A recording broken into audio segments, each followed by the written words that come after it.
toutes et à tous. Cette semaine, Curiosité vous emmène au Lézard pour découvrir l'exposition de Pierre Savatier en mesure 2. Derrière ce titre se cache un univers étonnant et une technique tout aussi surprenante, le photogramme. Expérimenté dès la fin du 19e siècle, ce procédé a séduit de nombreux plasticiens et photographes au fil des ans. Il permet de créer des images sans utiliser d'appareil photo. En résultent des instantanés, souvent fantasmagoriques, dans lesquels le regardeur peut laisser libre cours à son imaginaire.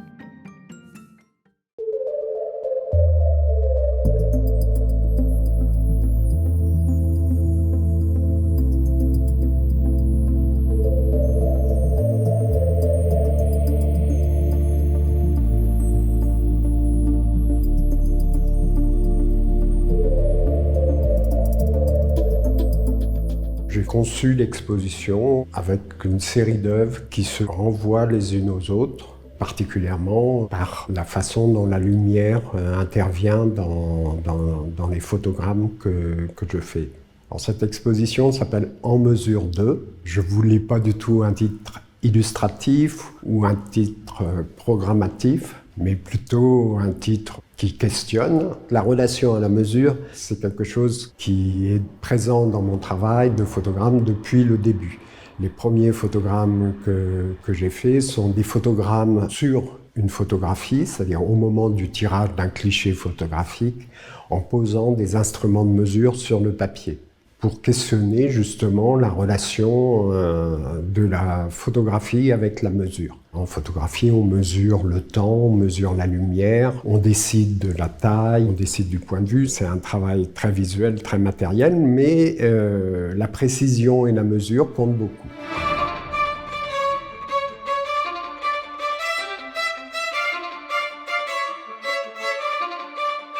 Un photogramme, c'est une technique qui utilise les moyens chimiques de la photographie, le papier photosensible, le développement, mais pas les moyens optiques habituels de la photographie. C'est-à-dire c'est une photographie sans appareil. Tout se passe dans le labo photo, c'est-à-dire qu'il y a le papier sensible, des objets que l'on pose dessus ou qui sont dans l'espace, qui sont éclairés. Et leur ombre portée, l'ombre qu'ils font, est enregistrée sur le papier et on développe et on a un photogramme. La façon la plus imagée qu'on peut donner du photogramme, c'est on met une main devant un papier photo vierge, dans le noir, on met de la lumière, tout autour sera noir et la main restera blanche.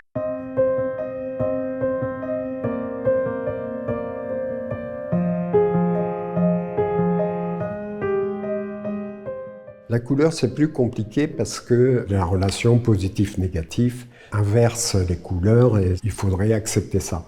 Mais il existe un papier, ou il existait un papier dit inversible qui servait à tirer les diapositives. Donc ce papier couleur marche en positif-positif. J'ai trouvé un laboratoire photographique qui acceptait de développer le papier pour moi. Je travaillais dans le noir parce que pour la couleur, on ne peut pas avoir de lumière rouge dans le labo.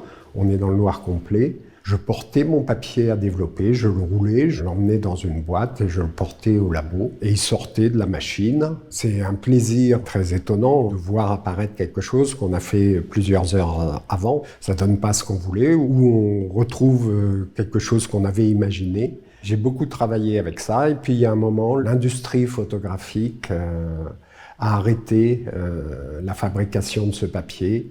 Les labos ont mis à la casse leurs machines. On ne peut plus se servir de ce procédé et on ne peut plus trouver de papier.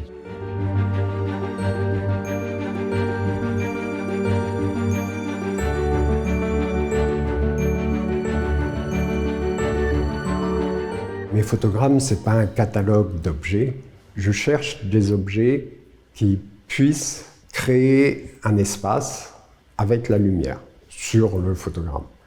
Donc des objets qui ont une certaine transparence et qui laissent passer la lumière. Il y a des objets qui sont récurrents, le tissu particulièrement, sa souplesse, le fait qu'il puisse avoir un motif, sa relation entre la surface et la transparence sont des choses qui jouent particulièrement bien avec la lumière. Quand le tissu est en contact avec le papier, il est extrêmement net, sa trame est visible sur la photographie, et dès qu'il n'est plus en contact, il est flou. Donc un espace comme ça est créé entre le net et le flou, ce qui est aussi une des caractéristiques de la profondeur en photographie. La profondeur, on joue beaucoup avec le net et le flou.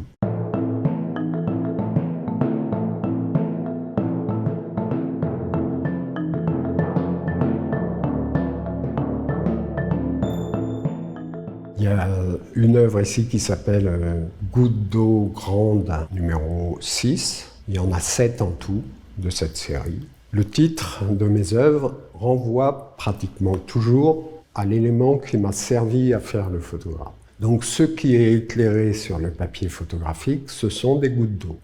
D'un côté, on a l'impression d'un espace stellaire, d'un espace cosmique, et de l'autre, on a l'impression d'une surface de cratère, si on veut. Donc on passe de l'espace à la surface de la Lune pour donner une image le plus triviale possible. Mais ce n'est pas du tout clair comme ça, il n'y a rien qui est imagé de cette sorte. Donc les gouttes d'eau sont posées sur un papier, sont projetées plutôt avec la main, avec les doigts, et elles sont éclairées avec une lumière très rasante. Et le volume de la goutte sur le papier fait une ombre, et cette ombre protège le papier de la lumière qui éclaire. Donc, elle reste blanche. Mais très loin, la lumière n'est pas assez puissante pour noircir le papier, mais le volume de la goutte accroche la lumière. Et donc, la lumière se réfracte dans la goutte et elle marque le papier d'un petit point noir.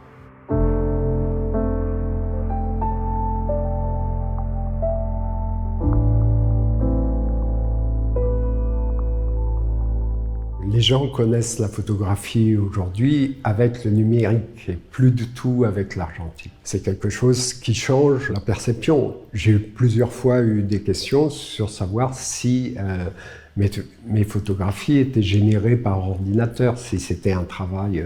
Et non, pas du tout. C'est un travail d'enregistrement chimique. L'appréhension de la lumière par le papier photographique est quelque chose qui n'est plus du tout dans le savoir commun, qui a disparu. Je ne suis pas du tout dans une nostalgie de la grande photographie. J'ai jamais été